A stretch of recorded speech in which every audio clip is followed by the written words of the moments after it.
Hey guys, welcome back to Wentworth Life, the place where we talk all things Wentworth. Now, while we wait for some further news on Wentworth, the next chapter, I thought it would be fun to do a video looking back at the past Wentworth seasons and some funny stories and some funny facts that I am going to share with you, so get yourselves comfy and let's jump in. I can remember when it was announced in 2012 that there was going to be a reimagining of Prisoner Cell Block H called Wentworth. Now, none of us really knew what that meant at first, and then little news and articles were popping up slowly as the months went on, and then eventually we got this very first teaser.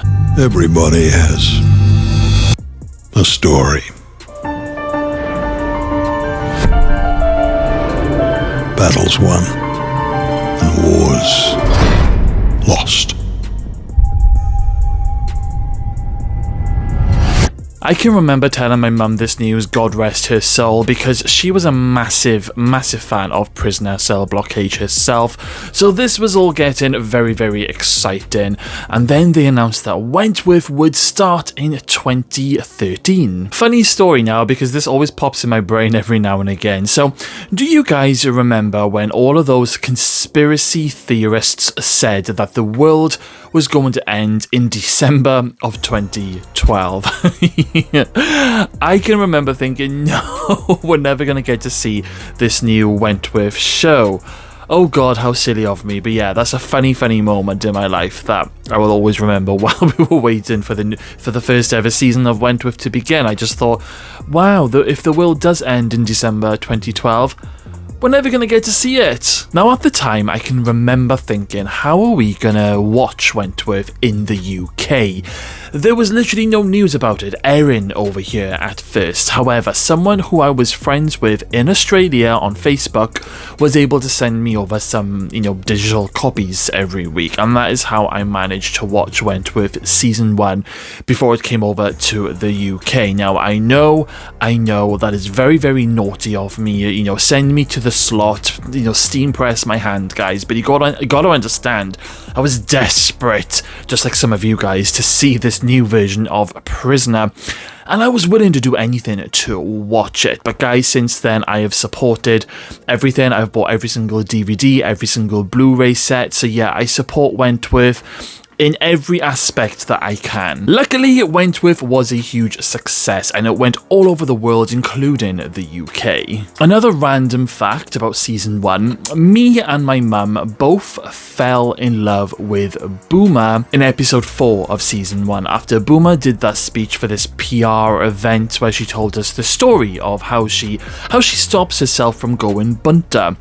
Yeah, that was when we fell in love with her, and I was so over the moon when it was announced that Boomer would be coming into a more main character for season 2. Because originally she wasn't supposed to be a main character, she was kind of like a background character with some lines. So yeah, I'm glad she finally became a main front for Wentworth. Season 1 of Wentworth was probably the season where I cried the most, and I do not cry easy, at least not back then all those years ago. Now, I can remember crying in episode 1 during the scene where B is looking for a photo of Debbie while a really sad but beautiful song is playing in the background. I think the song is called Walking Into Doors. You guys know the one I'm talking about. Oh my god. When Liz and Doreen come in with the photo of Debbie and the relief on B's face, which then turns to emotion, it gets me every single time. I also cried when Doreen told B the story of how she lost her baby in episode 2. I also cried when Debbie died, and then when B was told about Debbie's death and had that massive breakdown. I also cried when B tried to hang herself. I cried during the memorial scene in the yard. That moment where both prisoners and officers unite together in that moment? Yeah, season 1 was an emotional roller coaster. Now, season 2 was the season for Bea to finally rise. I mean, we all knew beforehand that a character, Joan Ferguson, was coming into the show, and it was a really, really exciting time. Wentworth was really at its peak in season 2, especially towards the end where things just get insanely intense. I felt so sorry for Vera when she became Vinegar Tits. I know a lot of you guys found it absolutely hilarious, but I did feel really bad for her. I mean, she was having a horrific episode. I mean, let's be fair, I think it was season 2, episode 7. But then, Vera, she ended up like taking it out on her ill mother and killed her. I mean, her mum was an absolute bitch. But that is not the point of Vera Bennett. Now, I can remember there was actually a behind-the-scenes photo that was doing the rounds all over social media. It was a photo of Bea and Frankie covered in blood. None of us knew what the hell was about to happen, but I think we all knew there was going to be some form of a showdown between them at some stage, which of course there was. Oh my god, that episode, season 2, episode 11, it is famous for being the episode that broke the internet.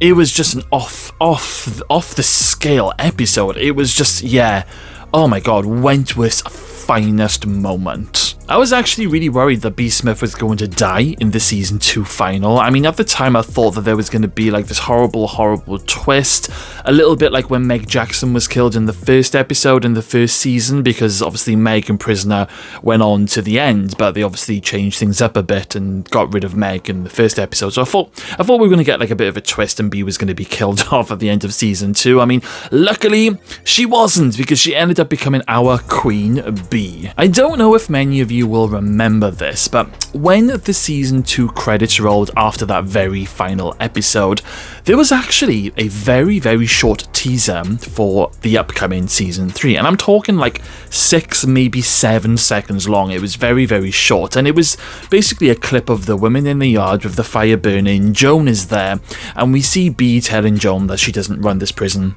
I do. It was really short, but I can remember being like, oh my god, this is going to be epic. I think from what I can remember, season 2 and season 3 were sort of filmed back to back, or at least they had started filming season 3 by the time season 2 was being shown, hence how they were able to preview that little teaser. Now, we didn't get that much more as the seasons went on because there was like a lot of gaps in filming, but I think the first very 3 seasons of Wentworth were filmed in a building that I believe at the end of season 3 was actually being knocked down. So they ended up like obviously going all out with the fire, which I'll get onto in just a moment. And before I talk about some of my season 3 memories, how creepy was that Jess Warner? That very first episode where she's crying uncontrollably and then just calms herself down instantly when that guy comes in with the injection is just nightmare fuel.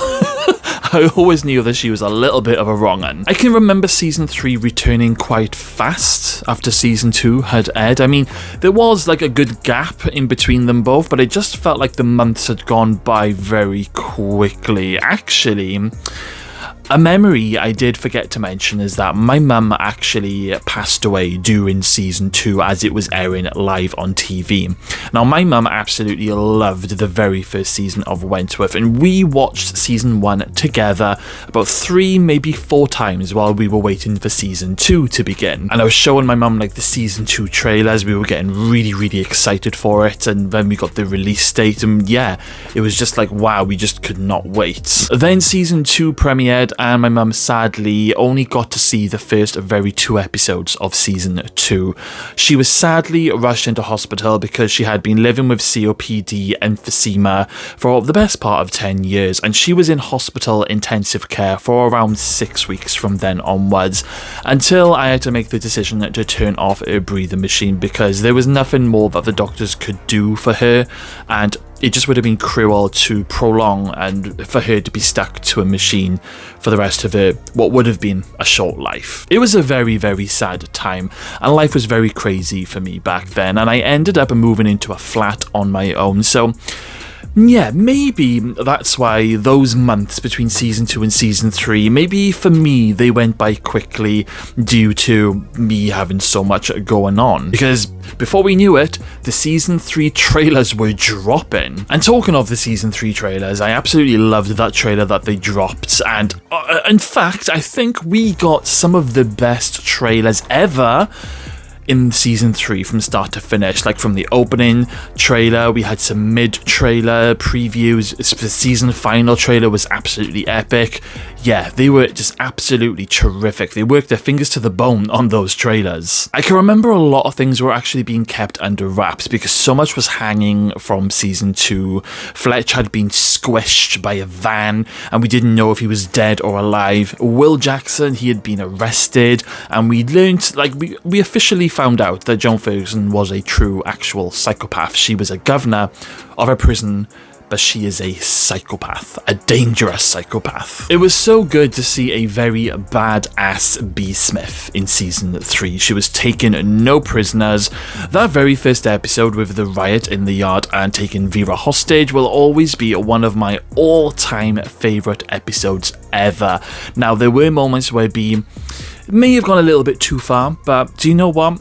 She's top dog. It's her rules, and she gets to dish out the punishment that she sees fit.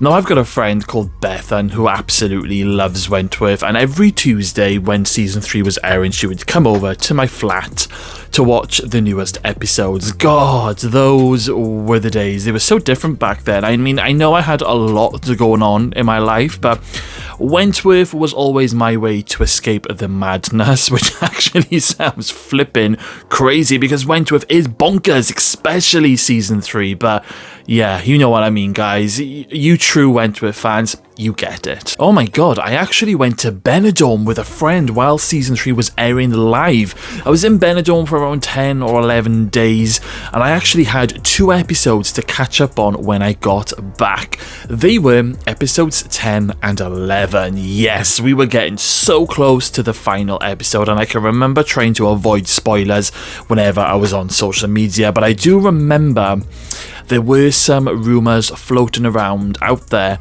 that there was going to be a big fire in the Wentworth prison during the season final. I don't know where that rumour came from. There was no, like, none of that fire stuff. Those moments were in any trailers, apart from maybe Doreen running and being held back, but you couldn't see what was going on. So no idea where that one came from, but it actually did happen. Now, season 3 ended up going out with a massive bang, literally. It was an intense final episode, and oh my god, that scene where Joan is holding baby Joshua, banging on the gates while flames start landing on those cans of oil and flammable things, my heart literally stops during those scenes. Even when I go back and rewatch that episode, knowing that it's all going to be okay, Joan and the baby are both going to survive, it is still proper edge of your seat television. So Joan Ferguson was arrested in that final episode, and oh yeah, how can I forget Kaz Proctor and Bridget Westfall. While we were waiting for season 3 to begin, they did release promo photos of these 2 new characters. Now Kaz, she wasn't really a main character in season 3, at least in my opinion. She was there, but she didn't really come into the show full term until season 4 when she was arrested. Now Bridget, however, was a main new character in season 3, and I absolutely loved her. But the moment where I really fell in love with her character was when, it's a bit of a weird one, but it's the moment where she breaks up a fight between Frankie and Liz. It's the moment where Liz is drunk and she's nearly blurting out that Frankie killed Meg Jackson. Now, I don't know what it is, but Bridget, during that scene, she just looks fantastic. She looks so fierce, and she's so in control. And I also loved the moment where Bridget finally crosses the line ever so slightly, where she dips her toes in. And it's the moment where she chats to Frankie in between the bookcases in the library, plotting and having a bit of a bitch about Joan Ferguson. And then I think it's Vera. She walks in and sees them, but then Bridget sort of like turns around with her poker face on, and she just struts out. A brilliant new addition to Wentworth. So with the prison burnt to the ground and Frankie now on release and Joan Ferguson in handcuffs, where were we heading next? Well, The next 3 seasons of my memories of Wentworth will be covered in my second part of this video. So guys, if you enjoyed a little trip down memory lane of me reminiscing of my memories of Wentworth while they were airing, then make sure you hit that subscribe button so you don't miss part 2. Also, let me know in the comments box below if any part of my story today has unlocked any memories for you guys. Let me know, and you know, I always love to hear from all of you. Now, as usual, when I do get any news about the new Wentworth in the next chapter, I will be posting it on here. Basically, as soon as I hear anything, you guys will be the first to know. Okay then guys, thank you all for watching today. I'll see you all in the next one.